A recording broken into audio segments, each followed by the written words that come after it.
Pemirsa, kita lanjutkan diskusi kita. Mohon maaf untuk Profesor Yusril. Tadi saya kepingin melanjutkan, ternyata di pihak lain merasa saya udah menutup dengan Santo Agustin. Silakan. Baik, begini, tentang peran Menkumham dalam proses pengesahan perubahan kepengurusan partai politik itu sebenarnya ada riwayatnya. Awal reformasi tahun 98, pada waktu itu Habibie menjadi presiden dan meminta beberapa orang termasuk saya untuk mendraft rancangan undang-undang partai politik yang baru, Pak Karni. Disitulah kami terpikir supaya pemerintah itu tidak campur tangan terlalu jauh dalam urusan partai. Karena itu kami pindahkan proses pengesahan partai politik itu, baik berdiri maupun perubahan pengurusnya dari Departemen Dalam Negeri ke Departemen Kehakiman pada waktu itu. Jadi pikiran kita, Menteri Kehakiman itu tidak berpikir politis. Dia murni yuridis, legalistik, sama halnya seperti dia mengesahkan PT, mengesahkan yayasan dan sebagainya. Karena itulah membentuk partai itu 50 orang pada itu datang ke notaris, diaktekan, kemudian didaftarkan, persis seperti Menteri Kehakiman itu mengesahkan perseroan terbatas. Begitu juga kalau ada RUPS, direksi diganti, legalistik, selesai, disahkan. Itu awal reformasi. Dan menteri-menteri hukum dan HAM atau kehakiman itu dari saya sampai Pak Amir Samsudin, itu pikirannya sama seperti itu. Baru pada masa Pak Yasona Lawli ini, saya menangkap ada pertimbangan politik dalam proses pengesahan partai politik itu. Saya sendiri pernah mengalami konflik partai ketika saya Menteri Kehakiman.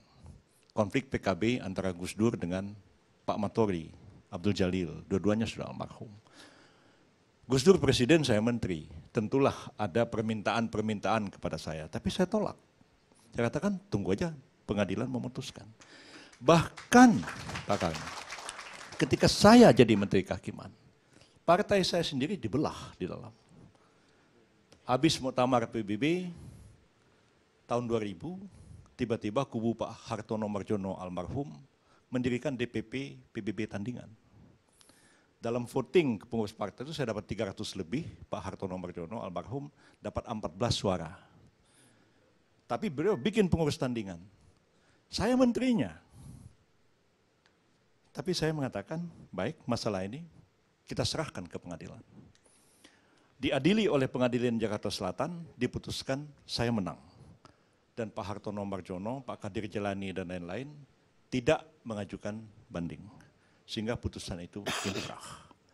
Jadi saya pikir seperti itulah mestinya Menteri Hakim itu berbuat supaya pemerintah tidak mencampuri urusan partai politik. Persoalan Pak Yasona ini kan mulai dari kasus B3. Pertimbangan kurang matang, ambil keputusan, timbul kisruh, dikritik banyak, mudah-mudahan tidak mengulangi kesalahan. Tiba-tiba terjadi lagi pada Partai Golkar. Itu awalnya dari surat beliau tanggal 10 Maret, penjelasan kepada DPP Golkar. Alinea pertamanya itu sudah menimbulkan satu masalah, karena mengatakan bahwa putusan Mahkamah Partai Golkar itu bunyinya begini. Sebenarnya yang dikutip itu adalah pendapat berbeda dari dua hakim Mahkamah Partai, yaitu pendapat dari Jasri Marin dan pendapat Andi Matalata. Ya, diktum putusan itu kita semua paham lah yang belajar hukum. Diktumnya itu mengatakan dalam pokok permohonan. Oleh karena terdapat yang berbeda di antara anggota majelis mahkamah terhadap pokok permohonan sehingga tidak tercapai kesatuan pendapat di dalam menyelesaikan sengketa mengenai keabsahan kedua Munas Partai Golkar ke-9. Kalau kita belajar hukum terpaham ini. Tapi belakangan itu begitu banyak interpretasi politik yang kemudian galang opini besar-besaran kepada masyarakat, antara lain yang tadi itu mengutip, memang secara teknis ya keputusan Mahkamah Partai itu memang buruk sekali. Dia meniru style MK. Mestinya setelah mengadili, dalam eksepsi, dalam pokok perkara, begini-begini, demikian diputuskan oleh sidang permusyawaratan hakim tanggal sekian dihadiri ini, ditandatangani oleh para hakim. Di bawahnya baru pendapat hakim yang berbeda. putusannya itu tidak begitu. Putusannya itu mengatakan dalam pokok perkara tidak ada kesatuan pendapat, tidak dapat memutuskan mana yang sah dari kedua Munas Golkar itu. Tapi dilanjutkan, pendapat Muladi begini sama Natabaya, pendapat Jasri Marin sama Andi Matalata begini, lalu demikian diputuskan. Lalu orang kemudian baca, lo ini demikian diputuskan. Ya lo yang dibaca adalah pendapat beda Jasri Marin. Saya tidak tahu apakah ini sengaja atau tidak. Ya. Tapi kalau kita berdebat tidak selesai. Karena itu masalah ini sudah kita bawa ke pengadilan. Di Pengadilan Jakarta Utara, saya sebagai kuasa hukum dari Pak Abu Rizal dan Pak Idrus Marham, itu menganggap bahwa surat penjelasan Menkumham itu telah memenuhi unsur perbuatan melawan hukum.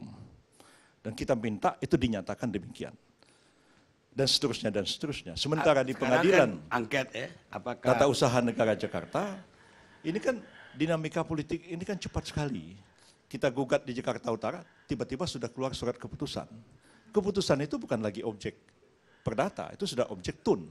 Kita ajukan di tun supaya hakim pengadilan tun menilai apakah konsideran keputusan Menkumham itu sesuai dengan peraturan hukum yang berlaku dan asas pemerintahan yang baik atau tidak.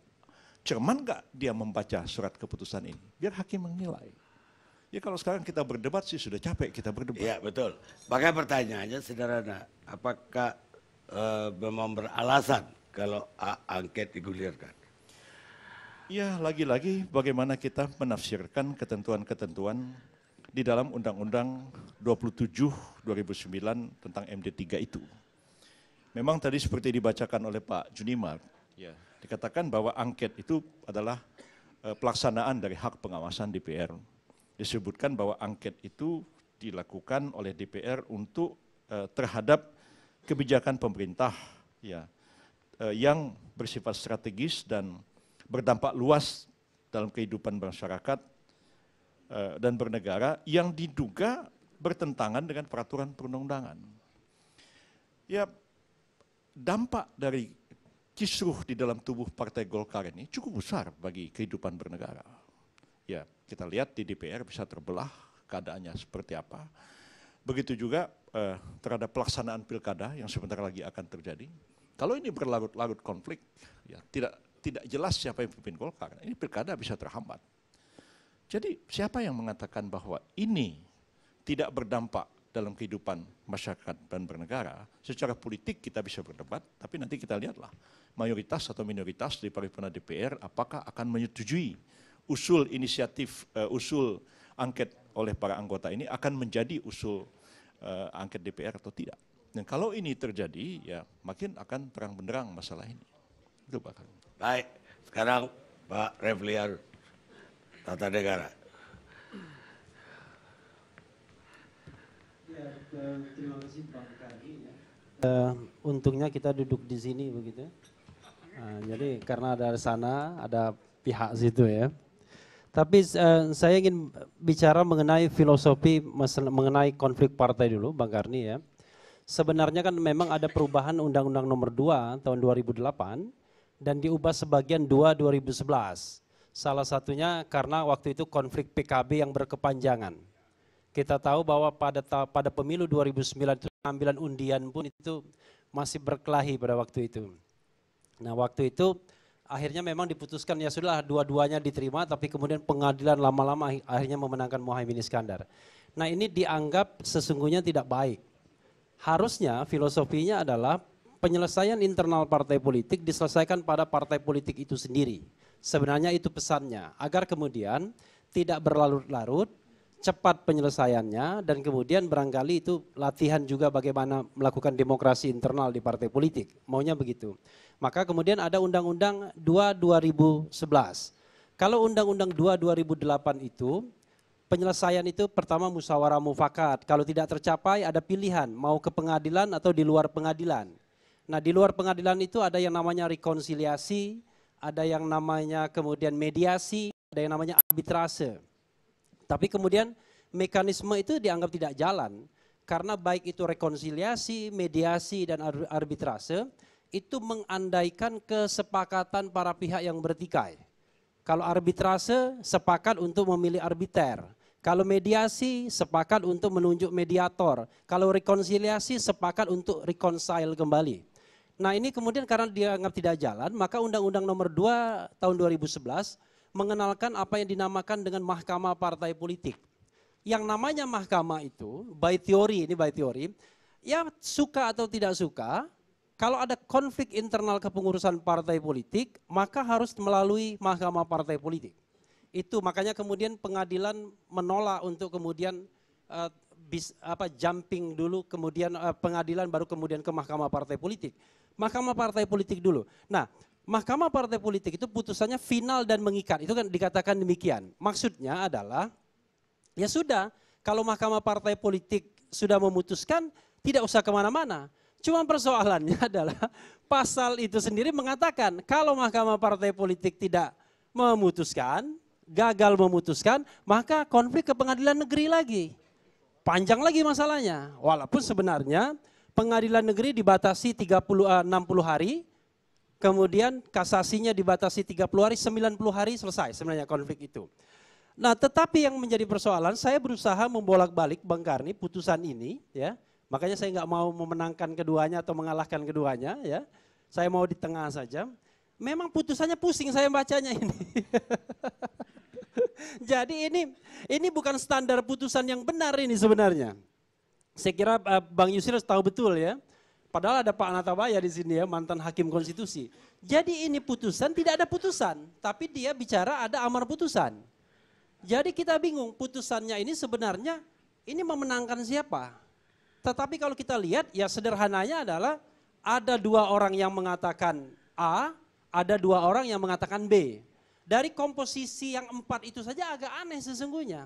Kan biasanya kalau majelis itu ganjil. 5 lah. 5 minimal, 7, 9. Ini kalau deadlock seperti ini dua-dua itu tidak ada yang namanya deadlock mekanismenya. Kalau di MK ada itu deadlock mekanismenya. Di mana ada suara ketua di situ yang menang, kan begitu. Nah ini deadlock mekanismenya nggak ada. Maka kemudian ini tidak ada putusan. Jadi filosofi undang-undang bahwa mahkamah harus memutuskan tidak tercapai di sini. Nah lalu kemudian ada yang tepuk tangan dulu. Makanya kemudian tidak heran kemudian berdebat terus dua kubu ini. Mana putusan yang benar? Saya paham pasti. Kalau kubu ini mengatakan tidak ada putusan. Kubu ini mengatakan minimal 2 yang memenangkan Agung Laksono, kan begitu kan filosofinya. Nah akhirnya ya sudah. Saya kira subjektivitas itu yang kemudian diambil oleh Menteri Hukum dan HAM untuk kemudian mengakui salah satu kubu. Kemudian dengan mengeluarkan yang namanya keputusan tata usaha negara. Sekarang saya kira Bang Yusril menggugat objek keputusan tata usaha negara itu, SK Menkumham, tetapi kita tahu tidak gampang kemudian mekanisme penyelesaian yang disediakan undang-undang ini kemudian tidak masuk lagi. Karena undang-undang ini sesungguhnya kalau ada konflik partai politik yang tidak bisa diselesaikan oleh Mahkamah Partai Politik, maka sesungguhnya melalui jalan pengadilan negeri dan Mahkamah Agung itu hanya butuh waktu 90 hari. Maka sesungguhnya sudah selesai 90 hari nanti. Akan selesai. Dan kemudian kalau kita kaitkan dengan pilkada yang Desember 2015, akan sudah ada yang pasti siapa yang kemudian kubu yang kemudian akan katakanlah memegang tampuk kekuasaan Golkar ini. Termasuk juga pilkada Februari 2016. Tetapi ketika masalah ini sudah dibawa ke objek PT UN, maka kemudian saya kira ini menjadi bola yang sedikit liar. Ya. Kenapa sedikit liar saya katakan? Ya sangat tergantung nanti hakimnya. Berapa lama dia memutuskan dalam kasus Patrialis Akbar di Mahkamah Konstitusi misalnya, itu baru hampir 1,5 tahun putusan inkrahnya.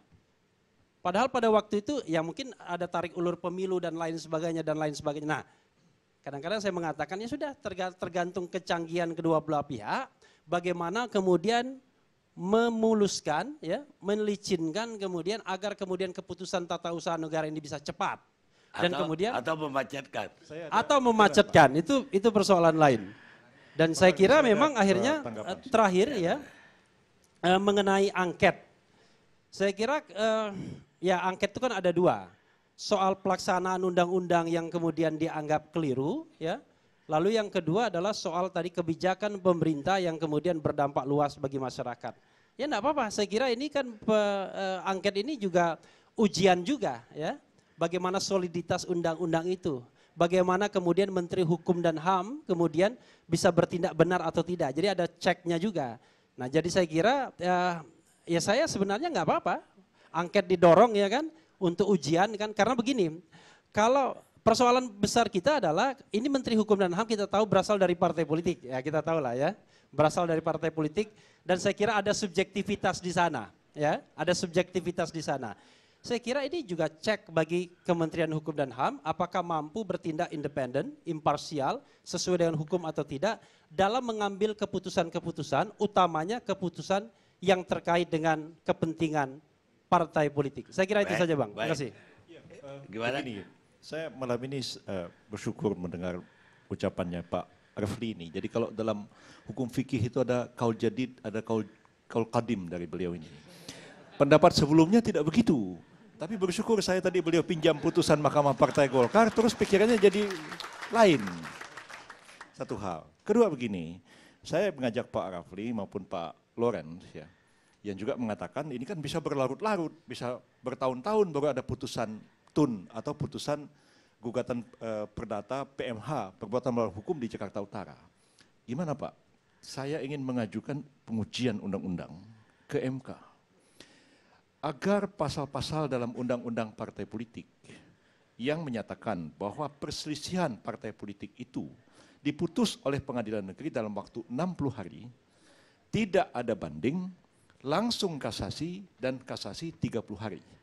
Bisa nggak MK menafsirkan ketentuan ini secara mutatis mutandis, diberlakukan terhadap perkara di TUN dan perkara perdata sepanjang itu menyangkut konflik partai politik.